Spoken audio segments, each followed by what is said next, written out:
Hi, there are pants on my tray. Shut up about it.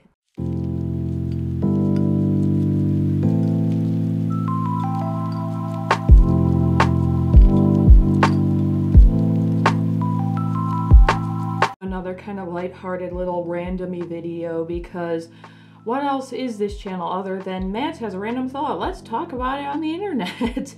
And I just got done making a TikTok about this very thought, and I don't know, I found it funny. Maybe some of you will find it funny. I have no idea.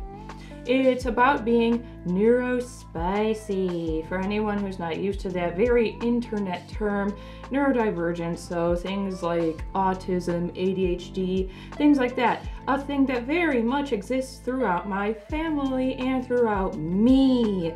But unfortunately, I didn't realize that until I'd been through several romantic relationships already, and that, as you can probably imagine, can pose a problem. When I was in my early 20s, late teens, early 20s, I was really just starting to understand the internet, online culture, social media. Social media was very, very new at the time. So I graduated in 2008, and at that time, like, YouTube was still brand new. Most people were just making content on there to entertain their friends and families. We didn't even know what going viral was. It wasn't really a thing yet. So getting used to all that.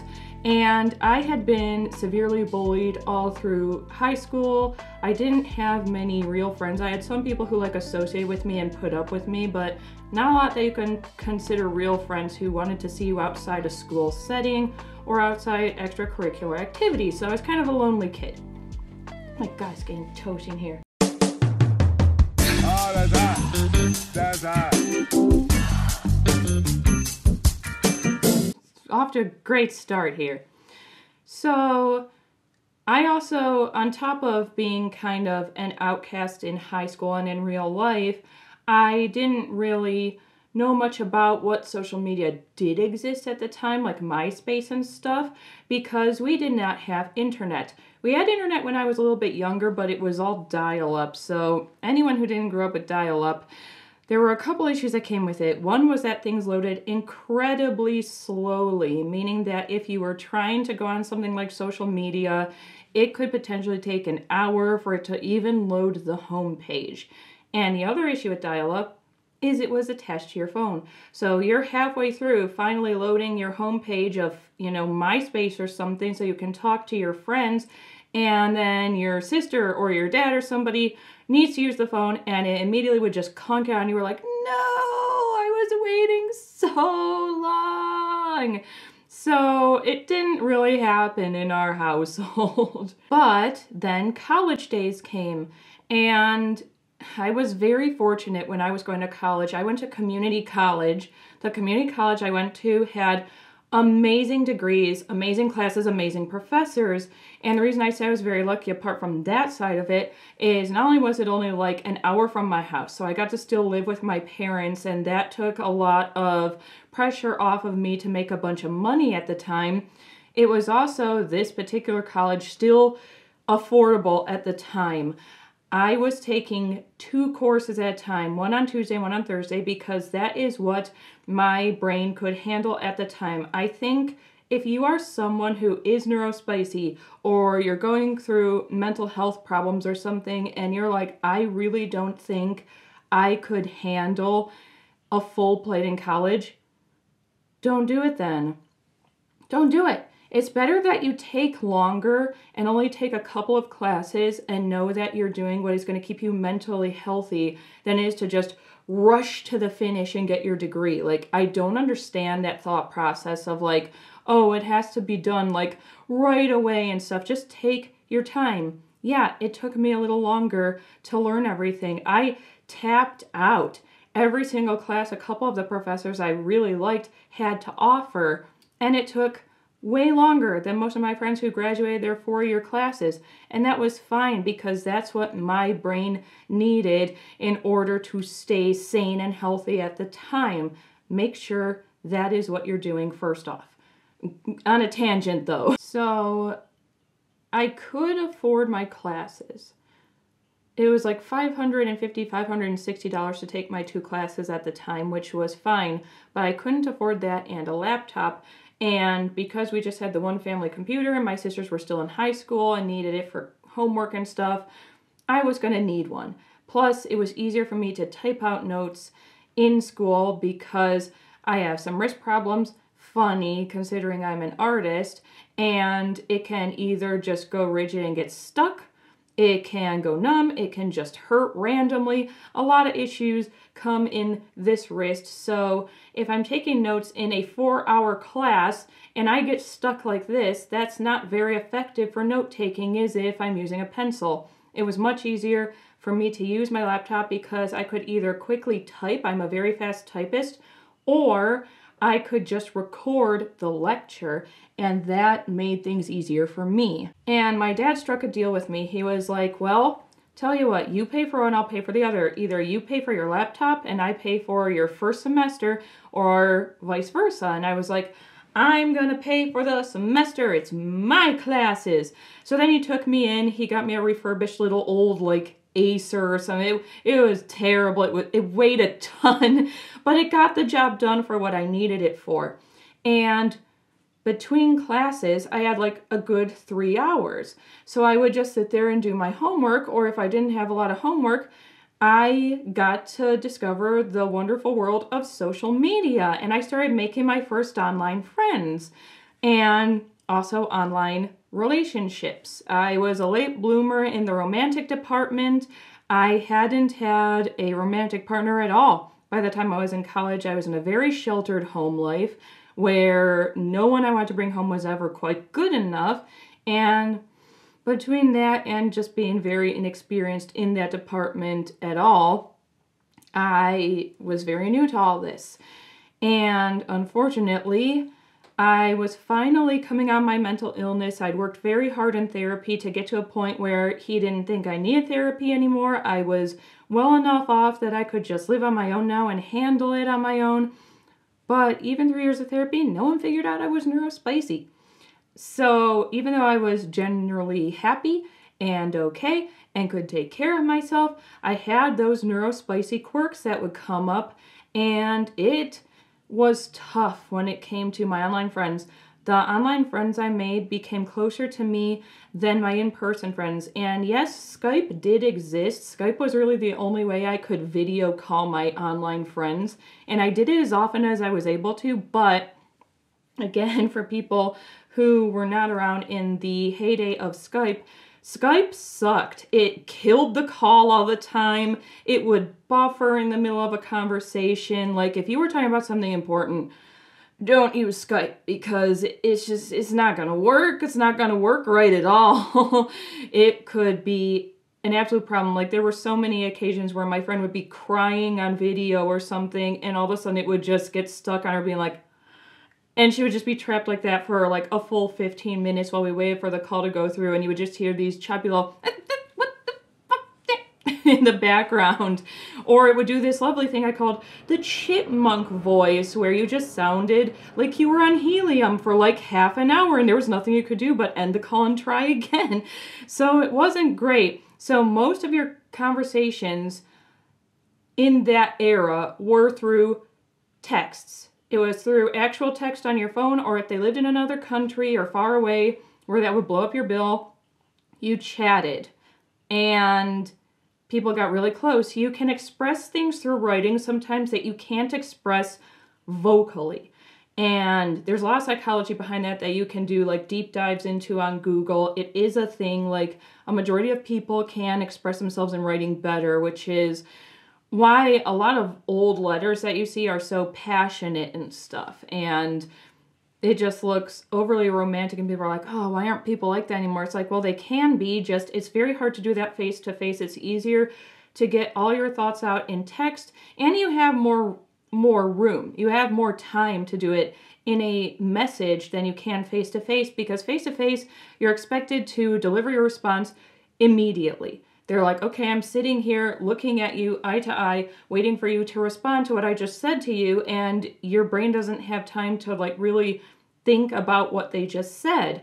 But with a message, you can take a second, read it a few times, go, okay, This is what I think they mean.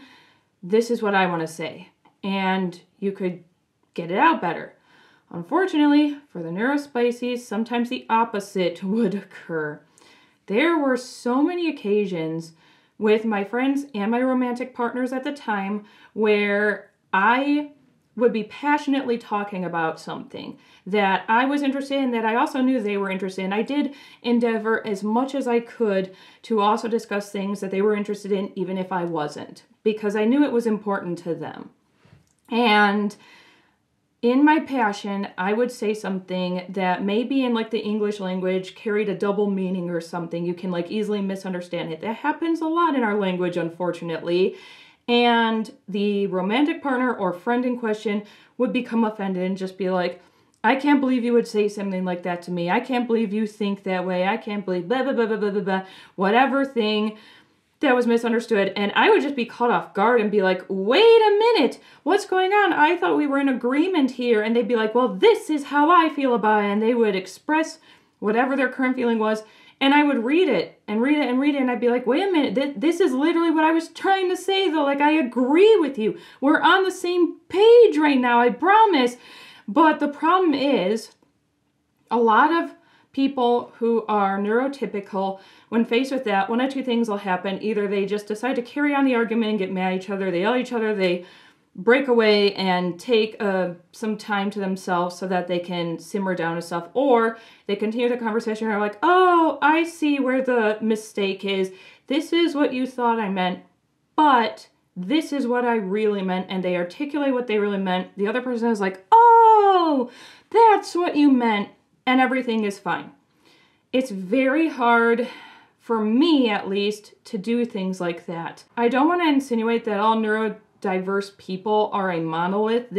I don't speak for every single neurospicy person on the planet, but I do know I am not alone in this. I've heard a lot of other neurospicy people say that they go through the same problem when it comes to issues like this with miscommunication, where as soon as I would realize that person was legitimately angry with me, like they sounded angry, they sounded very finite in their feelings, they would say, something about their displeasure over what I said to them that would allude to this idea that they thought something absolutely awful about me, like that I was a terrible person or something, and I would shut down. I knew in my mind how I wanted to respond. I knew that we actually agreed and that I needed to tell them we agreed on whatever matter we were discussing. Otherwise, they were going to stay angry with me. I was aware of that. The response was right here. I could feel it ripping my head apart. And that's very literal as well as figurative. Like, I could always feel right here in the middle of my forehead this feeling of, I know what I need to say, I just can't spit it out. What do I do? Red alert, emergency! So I would just sit there staring at the phone and then be like, are you going to respond to me or what? And in some cases, the worst case scenario, they would actually call me and be like, so do you have something to say to me or not? Because you got really quiet after I came down on you about that. And I'd be like, I don't know what you want me to say. My brain would panic. I would just say, I agree with you. And they'd be like, what do you mean you agree with me? That's not what you said before. They would stay angry and I would shut down even more. And eventually I would reach this thing that I call vocal paralysis, where I physically could not get any more words out. I knew what I wanted to say. I knew what I needed to say. I knew how to diffuse the situation, but I physically couldn't. It's like my throat just tightened up and I got laryngitis and I physically could not say the words anymore and I didn't know what to do, and they would just stay angry. And in some cases, unfortunately, they would bring this up in future arguments and stuff, and it just continued to cause problems down the line until I wasn't friends with those people or I ended the relationships with them. And it sucks. It sucks. It's only stress related for me. It doesn't happen every time there's a miscommunication or a misunderstanding. It only happens if my brain is convinced this person hates me now. This person is beyond livid with me over this misunderstanding and nothing I say or do can fix that. So I don't know what to do. It's time to just shut down now. And it is so frustrating.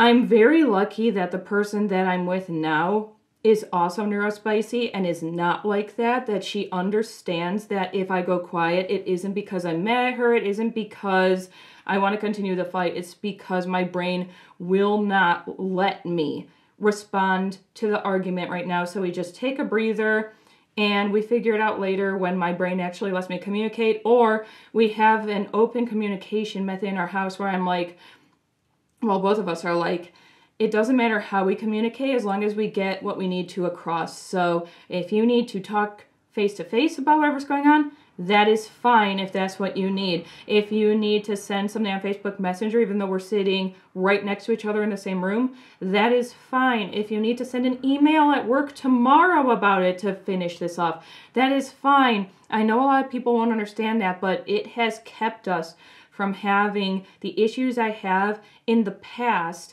because we understand communicating through text or email or something is not a show of disrespect in my household. It's the opposite. It's showing I care enough about you and I love you enough that I do not want you to be upset about this misunderstanding. So I will try to clear this up to the best of my ability in whatever way my brain allows me to do so. And I think that even in neurotypical households, there would be a lot less fights and arguments if people just allowed this of each other. I remember when I was a kid, if I did something that upset my mom, I would try to handwrite her a letter explaining why it happened in my brain, why I did something that was not appropriate in that situation, and why I was sorry. She wouldn't even read it. She'd just be like, no, this isn't how we apologize. You have to talk to me. But I would shut down. My brain wouldn't let me. I wouldn't know what to do at the time. And I told myself, if I care about someone, whether you are my friend, whether you are a colleague, a partner, my child, whatever, I will not allow someone I care about to go through those horrible feelings of I'm going to be forced into a situation I am unable, not just uncomfortable with, unable to exist in because social norms say you have to talk face to face. If you can't, you can't. There's nothing you can do about that. And I think as long as things get resolved some way or another, everything should be fine. But that's just a random little oh boy, Neurospicy story that I thought you might enjoy. Maybe some of you can relate to this and feel less alone if you have lost friendships to something this simple and everything. I think that a lot less people will now. It's far from perfect, but we are getting better as a society these days with the rise of social media and things like TikTok and people bringing more awareness to it. We are getting better as a society at understanding that the burden of getting through life and just getting on with people shouldn't only rest on the neurodiverse person, that everyone as a collective should try to make each other as comfortable and safe and happy as possible. But that's all I got for today's video. Hopefully you enjoyed it. Remember that I'm live on Twitch almost every single night at around 8 p.m. Eastern Time, sometimes as late as 9, but somewhere in there. And I just play games and chit-chat with whoever happens to be on the live with me. So if that's something you think you'd enjoy, you can follow me at madstheghost on Twitch. And until next time, do something that makes you happy, so long as you're causing harm to no one else, and I'll see all of you again soon. Bye!